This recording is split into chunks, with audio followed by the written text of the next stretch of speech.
जो मुस्कुरा रहा है उसे दर्द ने पाला होगा। जो चल रहा है उसके पाँव में छाला होगा। बिना संघर्ष के इंसान चमक नहीं सकता। जो जलेगा उसी दिए में उजाला होगा। संघर्ष, क्यों बचे हम संघर्ष से? संघर्ष ही तो जीवन की आत्मा है। जितना कठिन संघर्ष होगा उतनी ही शानदार जीत होगी। एक बार एक किसान भगवान से बहुत नाराज हो गया। किसान बहुत मेहनती था। बहुत मेहनत से वो खेतों में अनाज उगाता, उनकी देखभाल करता, पर अक्सर उसकी फसल खराब हो जाती।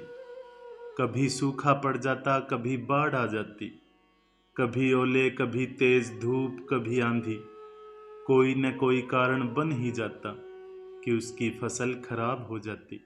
एक दिन उस किसान ने गुस्से से आसमान की तरफ देखकर भगवान से कहा, हे ईश्वर, आपको लोग सर्वज्ञाता मानते हैं कि आप सब कुछ जानते हैं। कहते हैं कि आपकी इच्छा के बिना पत्ता भी नहीं हिलता। पर मुझे तो लगता है कि आप छोटी से छोटी बात भी नहीं जानते। आपको तो ये भी नहीं पता कि खेती बाड़ी कैसे करते हैं। अगर आप जानते होते तो ऐसे में जो बाढ़, आंधी, तूफान आते हैं वो कभी नहीं आते। आप नहीं जानते कि कितना नुकसान उठाना पड़ता है हम किसानों को। यदि आप मेरे हाथ में ये शक्ति दे दें कि मैं जैसा चाहूं वैसा मौसम कर दूं, फिर देखना कि मैं इनके भंडार लगा दूंगा।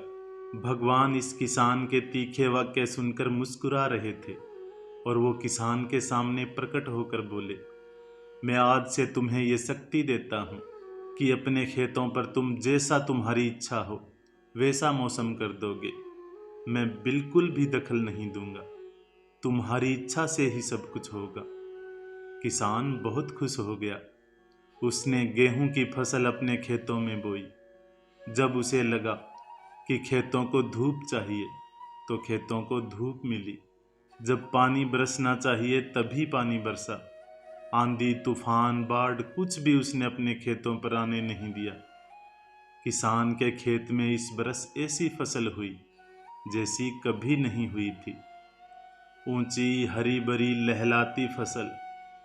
मन ही मन वो बहुत खुश हो गया और सोचने लगा, अब सबूत के साथ दिखाऊंगा भगवान को कि इसे कहते हैं शक्ति का सही उपयोग। मेरी सफलता देखकर उन्हें अपने नियम जरूर बदलने पड़ेंगे। कुछ दिन गुजरे, फसल कटने को तैयार हो गई। किसान बड़ी उत्सुकता के साथ फसल काटने लगा, पर जैसे ही उसका ध्यान गेहूं की बालियों पर गया तो उसने अपना सिर पीट लिया। वो रोने चिल्लाने लगा। गेहूं की एक भी बाली के अंदर गेहूं का दाना नहीं था। सारी बालियां अंदर से खाली थी। किसान बहुत दुखी हो गया। उसने भगवान को रोते हुए फिर पुकारा, हे प्रभु, तुमने मेरे साथ ये क्या किया? क्या तुमने मुझे कोई सजा दी? भगवान बोले, पुत्र, ये तो होना ही था। तुमने पौधों को संघर्ष करने का मौका ही कहाँ दिया। ना तो तुमने उन्हें आंधियों से जूझने दिया, न तेज बारिश को सहने दिया, न धूप में तपने दिया। एक भी चुनौती का सामना तुमने उन्हें नहीं करने दिया। इसीलिए सारे के सारे पौधे अंदर से खोखले रह गए। जब आंधी, तूफान, तेज बारिश, धूप पड़ती है तभी ये पौधे अपने अस्तित्व को बचाने के लिए संघर्ष करते हैं। और इसी संघर्ष से एक बल पैदा होता है जिसमें शक्ति होती है, ऊर्जा होती है। और यही ऊर्जा फूटती तेरी बालियों में उन गेहूं के दानों के रूप में जो नहीं फूटी। तुमने उन्हें कठिन परिस्थितियों से गुजरने ही नहीं दिया जहां उनके अस्तित्व का जन्म होता।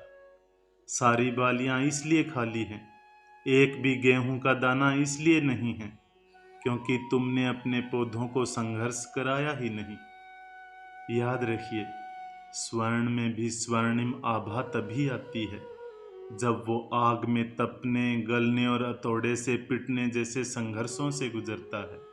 कोयले का टुकड़ा हीरा तभी बनता है जब वो उच्च दाब और उच्च ताप की परिस्थितियों से गुजरता है। इसी तरह यदि हमारी जिंदगी में कोई संघर्ष ही ना हो, कोई चुनौती ही ना हो, तो हम भी गेहूं की बालियों की तरह खोखले ही रह जाएंगे। कोई अस्तित्व नहीं होगा हमारा। विपरीत परिस्थितियां, चुनौतियां, समस्याएं हमें और अधिक निखारती हैं। यदि जीवन में मुश्किल परिस्थिति आए, चुनौतियां आए, तो घबराना मत, बल्कि सामना करना। विश्वास करना कि आप और अधिक निखर जाओगे और अधिक मजबूत बन जाओगे। किसी ने कितना सही कहा है, जिंदगी जीना आसान नहीं होता, बिना संघर्ष के कोई महान नहीं होता। जब तक ना पड़े हथौड़े की चोट, तब तक पत्थर भी भगवान नहीं होता। फिर मिलेंगे दोस्तों अगली कहानी के साथ। तब तक के लिए अपना ख्याल रखना और हमेशा मुस्कुराते रहना।